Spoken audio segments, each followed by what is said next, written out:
கவிதை பேழை பரிபாடல் அப்படிங்கிற தலைப்புல பாடல் பார்க்க போறோம். அதுல வந்து பரிபாடலை இயற்றியவர் அப்படின்னு பார்த்தீங்கன்னா கீரந்தையார் அப்படிங்கிறவர். இலக்கியங்கள் தாம் தோன்றிய சமுதாயத்தின் நாகரிகம் பண்பாடு மட்டுமல்லாமல் அந்த காலகட்டத்தில் நிலவிய அறிவியல் கோட்பாடுகளையும் பழக்க வழக்கங்களையும் நம்பிக்கைகளையும் தாங்கி அமைகின்றன. அறிவியல் செழுமை அடைந்திருக்கக்கூடிய இந்த காலத்துல தொடக்க விதைகளை அப்படின்னு பார்த்தீங்கன்னா நம்முடைய பண்டைய இலக்கியங்கள்ல பார்க்க முடியுதுதா சொல்றாங்க. பண்டைய இலக்கியங்களில் பார்க்க முடிகிறது. மேனாட்டு அறிவியல் சிந்தனையின் சாய துளியும் இல்லாமல் படிக்கப்பட்ட தமிழ் இலக்கியங்களில் குறித்திருக்கும் அறிவியல் கருத்துக்கள் இன்றளவும் அவற்றோடு ஒத்துப்போவதை காண்கையில் பெரும் வியப்பு மேலிடுகின்றது. அதாவது புவியின் உருவாக்கம், இந்த புவி வந்து எப்படி உருவானது அப்படிங்கிறத பத்தி நம்ம இன்னைக்கு இந்த அறிவியல் கூறுகின்ற கருத்தை வந்து அன்னைக்கே வந்து சங்க இலக்கியங்கள்ல இந்த கவிதை தொகுப்புல இடம்பெற்றிருக்கிறது தான் நாம இன்னைக்கு பாடப்பகுதியில பார்க்க போறோம். சரி, அதுக்கு முன்னாடி இந்த நூல்வெளி அப்படிங்கிறத பார்க்கலாம். நூல்வெளி அப்படின்னு பார்க்கும் பொழுது நம்ம பரிபாடல் அப்படிங்கிற தலைப்புல நூல்வெளி அப்படிங்கிறத நம்ம பார்க்க போறோம். சங்க இலக்கியம் வழங்கும் பரிபாடல் பரிமேலழகர் உரை நமக்கு கொடுக்கப்பட்டிருக்கின்றது. 8 தொகை நூல்களுள் ஒன்று பரிபாடல். பாடப்பகுதியில் உள்ள பாடலை எழுதியவர் யாருன்னு சொல்றாங்க? கீரந்தையார். இந்த நூல் வந்து ஓங்கு பரிபாடல் அப்படிங்கிற புகழை உடையது. இது சங்க நூல்கள்ல பண்ணோடு பாடப்பட்ட பாடல். பண் அப்படின்னா என்ன அர்த்தம்? இசை அப்படின்னு அர்த்தம். பண் என்றால் இசை என்று பொருள். உரையாசிரியரை பார்த்தீங்கன்னா இதுல 70 பாடல்கள் இருக்கிறதா சொல்றாங்க. ஆனா நமக்கு கிடைத்துள்ள பாடல் எத்தனை? 24 பாடல்கள் நமக்கு கிடைத்துள்ளன. 2000 ஆண்டுகளுக்கு முன்னர் வாழ்ந்த தமிழர்களுடைய வாழ்க்கை முறை, சமூக உறவு, அறிவாற்றல், இயற்கையை புரிந்து கொள்ளும் திறன், இது எல்லாமே எதன் மூலம் நாம தெரிஞ்சுக்கிறோம் அப்படின்னா சங்க இலக்கியம் மூலம் நாம் அறிந்து கொள்கிறோம். சரி, இப்ப அடுத்தது இலக்கியங்கள். இதான் நம்ம இப்ப பார்த்தோம் இல்லையா? இலக்கியம் வந்து எப்படி இலக்கியங்கள் தோன்றிய சமுதாயத்துல நாகரிக பண்பாடு மட்டும் இல்லாமல் அறிவியல் கோட்பாடுகள், பழக்க வழக்கங்கள், நம்பிக்கைகள் பழைய இலக்கியங்கள்ல எப்படி இருந்தது அப்படிங்கிறத இப்ப நம்ம கொஞ்ச நேரத்துக்கு முன்னாடி பார்த்தோம் இல்லையா? சோ அந்த கருத்தை வந்து நம்முடைய பழங்கால இலக்கியங்களே இந்த புவியின் உருவாக்கத்தை வந்து நமக்கு ரொம்ப அழகா சங்க இலக்கிய பாடல்களில் இடம்பெற்றிருக்கின்றன அப்படிங்கிறதுக்கான சான்று தான் நமக்கு இந்த பரிபாடல் அப்படின்னு சொல்றாங்க. இப்ப அடுத்தது நம்ம அந்த பாடல் என்ன அப்படிங்கிறதோ அந்த பாடல்ல வரக்கூடிய விளக்கங்கள் என்னென்ன அப்படிங்கிறதையும் பார்க்கலாம். இப்போ விசும்பில் ஊழி ஊழ் ஊழ் செல்ல, ஊழ் ஊழ் அப்படின்னு 2 சொல் அடுக்கி வந்தா அதுக்கு பேரு அடுக்கு தொடர். சோ வானத்துல வந்து, அதாவது வானம், விசும்பு அப்படின்னா என்ன அர்த்தம்? வானம் அப்படின்னு அர்த்தம். விசும்புனா என்னது? வானம். சோ அந்த வானத்துல அப்படின்னு பாத்தீங்கன்னா இங்க என்ன கொடுத்திருக்காங்க இந்த பாடல்ல அப்படின்னு பாருங்க. எதுவுமே இல்லாத பெருவெளி, விசும்பில் ஊழி ஊழ் செல்ல செல்ல, அதாவது எதுவுமே இல்லாத பெருவெளியில அண்ட தோற்றத்துக்கு காரணமான கரு பேரொளியுடன் தோன்றுகிறது.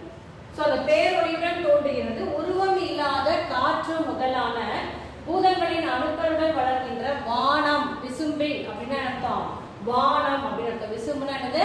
வானம். அப்படிங்கிற முதல் பூதம் ஊழி அது, அதாவது வானம் அப்படிங்கிறது உருவான காலம் தான் இந்த விசும்பில் ஊழி ஊழ் ஊழ் அப்படிங்கிறத பார்க்கணும். விசும்பில் ஊழி ஊழ் ஊழ் அப்படிங்கிற பகுதியில நம்ம பார்க்கறது என்ன அப்படின்னு பாத்தீங்கன்னா அந்த வானம் அப்படிங்கிறது வந்து முதலாக உருவான காலகட்டம். அதுதான் வந்து விசும்பில் ஊழி ஊழ் ஊழ் செல்ல கருவளர் வானத்து இசையில் தோன்றி, அந்த காற்று முதலான 5 பூதங்கள் இருக்கு இல்லையா? அதுல காற்று, வானம், இதுதான் முதல் தோன்றியது ஆகாயம். சோ அந்த ஆகாயம் காற்று முதலான அணுக்களோடு சேர்ந்து என்னாவது இந்த உலகமானது அப்படியே பொறுமையா அப்படியே உருவாக ஆரம்பிக்கின்றது. அதுக்கப்புறம் என்ன ஆகுது அப்படின்னு பாத்தீங்கன்னா அந்த வானம் உருவானதுக்கு அப்புறமாக நமக்கு என்னாச்சு? செந்தி சுடறிய ஊழியும் பணியோடு தன் பெயர் தழைய ஊழியும் அவையிற்று உள்முறை வெள்ளம் மூழ்கி ஆர் தருவு. அப்ப என்ன ஆகுது? அந்த காற்று, வானம் இதெல்லாம் ஒன்றாக சேர்ந்து நெருப்பு, இதெல்லாம் ஒன்றா சேர்ந்து ஒரு நெருப்பு பந்து மாதிரி நமக்கு இந்த உருண்டை வடிவத்துல ஒரு பூமியானது நமக்கு கிடைக்கின்றது.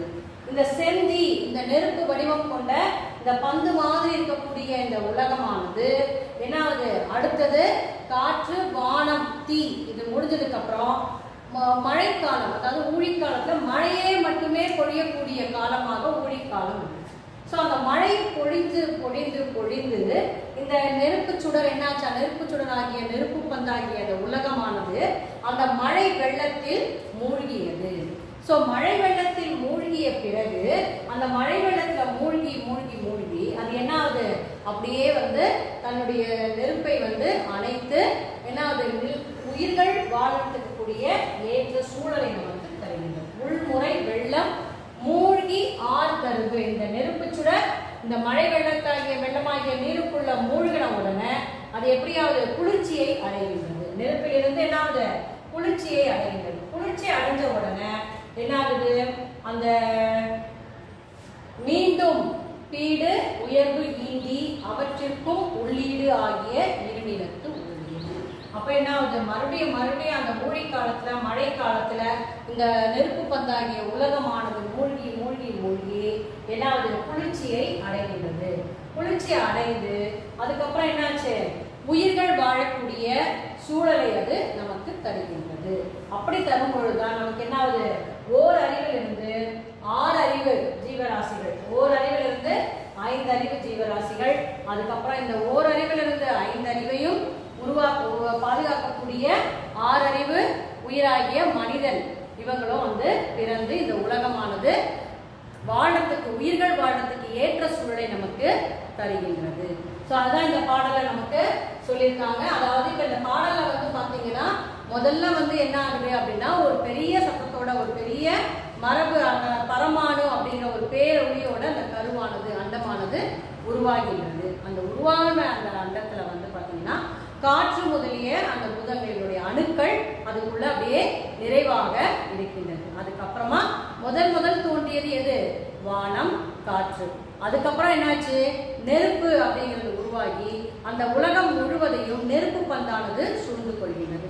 அந்த நெருப்பாகிய பந்தை குளிர்வு செய்வதற்காக ஊழிக்காலமாகிய மழைக்காலம் அப்படிங்கிறது உருவாகி அந்த ஒரு யுகம் ஃபுல்லா பார்த்தீங்கன்னா, ஊழி என்றாலே ஒரு யுகம்னு சொல்லுவாங்க. ஒரு யுகம் ஃபுல்லா பார்த்தீங்கன்னா வெறும் மழை பொழிவு மட்டுமே இருக்கக்கூடிய யுகமாக இருந்தது. அந்த மழை பொழிவுல அந்த வெள்ளத்துல தான் இந்த பூமியானது என்னாவது அப்படியே அந்த நெருப்பு பந்தாகிய அந்த பூமி அந்த மழை வெள்ளத்துல மூழ்கி மூழ்கி மூழ்கி கடைசியில இறுதியில என்ன பண்ணுது, உயிர்கள் வாழக்கூடிய அந்த நெருப்புல இருந்து குளிர்தன்மை பெற்று குளிர்ச்சி அடைந்து உயிர்கள் வாழ்வதற்கு ஏற்ற சூழலை நமக்கு இங்க தருகின்றன. அப்ப உயிர்கள் அப்படிங்கும் போது நம்ம என்ன சொல்றோம், ஓர் அறிவிலிருந்து 6 அறிவு உயிர்கள் வரைக்கும் வளர்வதற்கான ஒரு நிலத்தை நமக்கு உருவாக்கி கொடுக்கின்றது. இதுல ஏன் நம்ம இந்த உருண்டை அப்படிங்கறத ரொம்ப முக்கியமா பேசுறோம் அப்படின்னா, உலகம் உருண்டை வடிவமானது அப்படிங்கிறத 16ஆம் நூற்றாண்டுக்கு மேலதான் என்ன பண்ணிருக்காங்க, அதை உறுதிப்படுத்தியிருக்காங்க. ஆனா 7, 8ஆம் நூற்றாண்டுல 9ஆம் நூற்றாண்டுல வந்த ஆசிரியர்கள் சங்க இலக்கிய காலத்திலே உலகம் உருண்டை அப்படிங்கறத நமக்கு ரொம்ப தெளிவா நமக்கு இங்க எடுத்து சொல்லியிருக்காங்க. சோ அதுதான் நம்ம இப்போ அந்த பாடல்ல பார்த்தோம். எதுவுமே இல்லாத பெருவெளியில் அண்டத்தோட்டத்துக்கு காரணமான கரு பேரொளியுடன் தோன்றியது. இதுதான் முதல் கருத்து உங்களுக்கு. அடுத்தது பாத்தீங்கன்னா, உருவம் இல்லாத காற்று முதலான பூதங்களின் அணுக்களுடன் வளர்கின்ற வானம் அப்படிங்கிற முதல் பூதம், அதுதான் என்னது, ஊழியது. வெறும் காற்று வானம் இது மட்டுமே இருந்த காலம். அந்த அணுக்களினுடைய ஆற்றல் கிளர்ந்து பருப்பொருட்கள் சிதறும்படியாக பல ஊழி காலங்கள் சென்றன. வெறும் காற்று வானம் மட்டுமே இருந்து பல ஊழி காலங்கள் போயிட்டு வந்துட்டு இருந்தது. பிறகு நெருப்பு பந்து போல புவி உருவாகி விளங்கிய ஊழி காலம் தொடர்ந்தது. பின்னர் பூமி குளிரும்படியாக தொடர்ந்து மழை பொழிந்த, அதாவது ஒரு யுகத்துல பாத்தீங்கன்னா வெறும் மழை மட்டுமே இருக்கக்கூடிய ஊழிக்காலம் வந்தது. அப்படி தொடர்ந்து பெய்த மழையினால்தான் பூமி வெள்ளத்தில் மூழ்கியது. பூமி எங்க மூழ்கியது, வெள்ளத்தில் மூழ்கியது. மீண்டும் மீண்டும் நிறை வெள்ளத்தில் நிறைந்த இந்த பெரிய உலகத்துல தான் உயிர்கள் உருவாகி வாழ்வதற்கு ஏற்ற சூழல் நமக்கு தோன்றியது. அந்த சூழல்ல தான் உயிர்கள் தோன்றி நிலை பெறும்படியான ஊழிக்காலம். அப்பதான் நமக்கு ஒரு யுகங்கள் ஆரம்பிச்சது. ஒரு யுகமாக ஆரம்பிச்சது முதல்ல. சரி, இப்ப அடுத்தது நம்ம இதுல என்ன இருக்கு அப்படின்னு பாத்தீங்கன்னா இல்நுழை கதிர். அதாவது இதுக்கு முன்னாடி இந்த பாடத்துல இருக்கக்கூடிய சொல்லும் பொருளும் இலக்கண குறிப்பு பகுபத உறுப்பிலக்கணம் இது மூணுமே ரொம்ப ரொம்ப இம்பார்ட்டன்ட். அதுக்கு அடுத்தது பாத்தீங்கன்னா தெரிந்து தெளிவோம் இல் நுழை கதிர். அதாவது இல்லத்தில் நுழையக்கூடிய கதிர். இந்த அண்ட பெருவெளியில பாத்தீங்கன்னா நம்முடைய பால் வீதி போன்ற எண்ணற்ற பால் வீதிகள் உள்ளன. வெளியே நின்று பார்த்தோமே ஆனால் இப்ப நம்ம வீட்டுக்குள்ள வரக்கூடிய சூரிய ஒளியில வெறும் ஒளிக்கற்றை மட்டும் வரும்பொழுது பாத்தீங்கன்னா நிறைய தூசிகள் இருக்கிறத நம்மளால பார்க்க முடியும். அப்படியே தூசிகள் சுற்றி வரதை நம்மளால பார்க்க முடியும். அமெரிக்க வானியல் வல்லுநர் எட்வின் ஹப்பிள் அப்படிங்கிறவர் 1924 நம் பால்வீதி போன்று பல பால்வீதிகள் உள்ளன அப்படின்னு சொல்லி நிரூபித்தார். எப்போ 1924. ஆனா 1300 ஆண்டுகளுக்கு முன்னாடியே பாத்தீங்கன்னா மாணிக்க வாசகர் திரு அண்ட பகுதி அப்படிங்கிற பகுதியில அண்ட பகுதியின் உண்டை பிறக்கம் சிறிய ஆக பெரியோன் தெரியும் அப்படின்னு சொல்லி திருவாசகத்துல எழுதியிருக்கார். சோ அண்ட பகுதியின் உருண்டை வடிவம், அண்ட பகுதி எப்படி இருக்கு உருண்டை வடிவமும் அப்படின்னும் ஒப்பற்ற வளமையான காட்சியும் ஒன்றுக்கொன்று ஈர்ப்புடன் நின்ற அழகினை சொல்வது 100 கோடிக்கும் மேல் விரிந்து நின்றன. அதாவது இல்லத்துள் நுழையும் கதிரவனின் ஒளிக்கற்றையில் தெரியும் தூசு துகள் போல அவை உண்மையாக இருக்கின்றன. எது இந்த தூசு துகள் மாதிரி இந்த 100 கோடிக்கும் மேல விரிந்திருக்கின்றது இந்த உருண்டை வடிவம் ஆகிய உலகம் அப்படின்னு சொல்லி நமக்கு 1300 ஆண்டுகளுக்கு முன்னாடியே பேசப்பட்டிருக்கின்றது.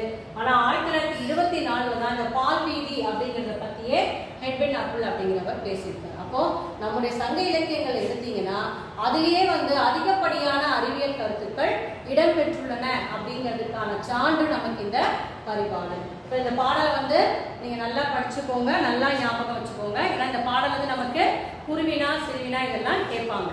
ஸோ அப்போ கேட்கும்போது நீங்கள் கரெக்டான ஒரு பதிலை நீங்கள் கொடுக்கணும். உங்களுக்கு புரிஞ்சிருக்கும்னு நினைக்கிறேன். மறுபடியும் நம்ம மீண்டும் அடுத்த வகுப்பில் சந்திப்போம். நன்றி, வணக்கம்.